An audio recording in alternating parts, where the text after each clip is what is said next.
पश्चिम बंगाल के बाद अब बाबरी मस्जिद का मुद्दा दक्षिण भारत तक पहुंच गया है। हैदराबाद में बाबरी मस्जिद की याद में एक मेमोरियल बनाने के ऐलान ने देश की सियासत में नई गर्मी पैदा कर दी है।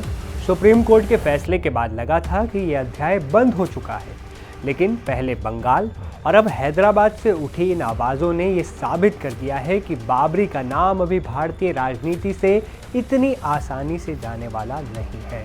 नमस्ते, मैं हूं असीम और आप देख रहे हैं एनडीटीवी इंडिया।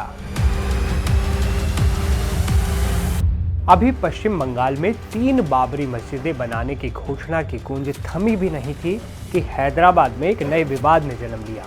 हैदराबाद के एक मुस्लिम संगठन तहरीक मुस्लिम के अध्यक्ष मुश्ताक मलिक ने ऐलान किया कि वो ग्रेटर हैदराबाद इलाके में बाबरी मस्जिद की याद में एक भव्य स्मारक बनाएंगे। बाबरी मस्जिद की 33rd डेमोलिशन की एनिवर्सरी थी और एक रूटीन पब्लिक मीटिंग मस्जिद में होती है हैदराबाद में। उसमें बहरहाल हमने ये डिसाइड किया कि हैदराबाद तेलंगाना में भी बाबरी मस्जिद की यादगार बनेगी और उस सिलसिले में बहरहाल ग्रेटर हैदराबाद के जुरिडिक्शन में बाबरी मस्जिद यादगार बनेगी और उसके साथ समझिए कि कुछ वेलफेयर के इंस्टीट्यूशंस भी उसमें बनेंगे और इस सिलसिले में हम बहुत जल्द डिक्लेयर करेंगे कि कैसे कैसे ये रहेगा और कब तक समझिए कि हम इसका फाउंडेशन स्टोन रखेंगे। सिर्फ स्मारक ही नहीं, संगठन का कहना है कि इसके साथ कुछ वेलफेयर सुविधाएं भी विकसित की जाएंगी।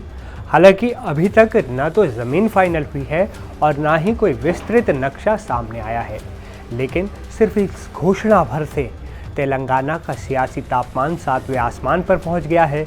सवाल ये उठ रहा है, क्या बंगाल और हैदराबाद में हो रही ये घोषणाएं किसी सोची समझी रणनीति का हिस्सा हैं?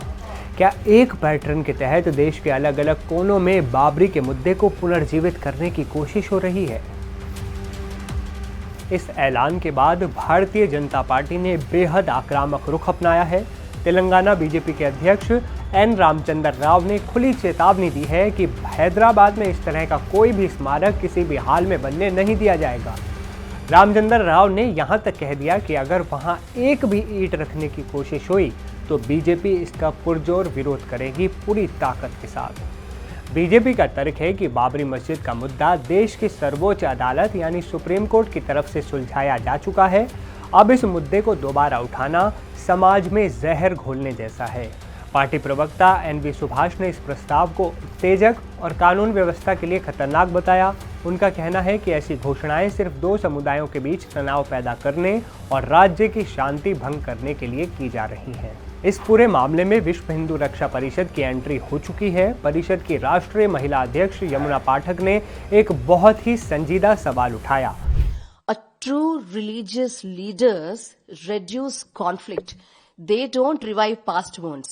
But today we are seeing a few people have absolute obnoxious vested interest in disturbing the very beautiful communal fabric of Hyderabad.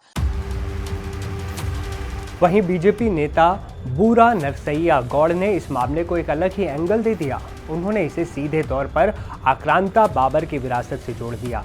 उन्होंने आरोप लगाया कि भारत में बाबर जैसे विदेशी हमलावर को ग्लोरीफाई करने की कोशिश हो रही है, जो बहुत गलत है।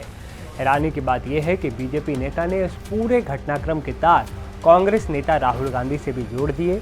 उन्होंने आरोप लगाया कि ये सब राहुल गांधी की सोची समझी रणनीति का हिस्सा है, यानी बीजेपी इसे सिर्फ एक लोकल इशू नहीं बल्कि एक नेशनल पॉलिटिकल एजेंडे के तौर पर देख रही है। फिलहाल हैदराबाद में तनाव महसूस किया जा रहा है। एक तरफ मुस्लिम संगठन अपने ऐलान पर कायम है तो दूसरी तरफ बीजेपी सड़क पर उतरने की चेतावनी दे रही है। अभी तक जगह तय नहीं है, लेकिन इरादे जाहिर कर दिए गए हैं। बड़ा सवाल यह है कि क्या प्रशासन ऐसी किसी निर्माण की इजाज़त देगा जो कानून व्यवस्था के लिए खतरा बन सकता है?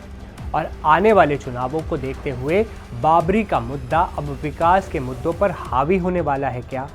बंगाल से शुरू हुआ ये सिलसिला कहां जाकर थमेगा, इस पर पूरे देश की नज़रें हैं। हम भी लगातार आप तक अपडेट पहुंचाते रहेंगे। मिलते हैं अगले वीडियो में, तब तक के लिए अपना बहुत ध्यान रखें और अफवाहों से दूर रहें।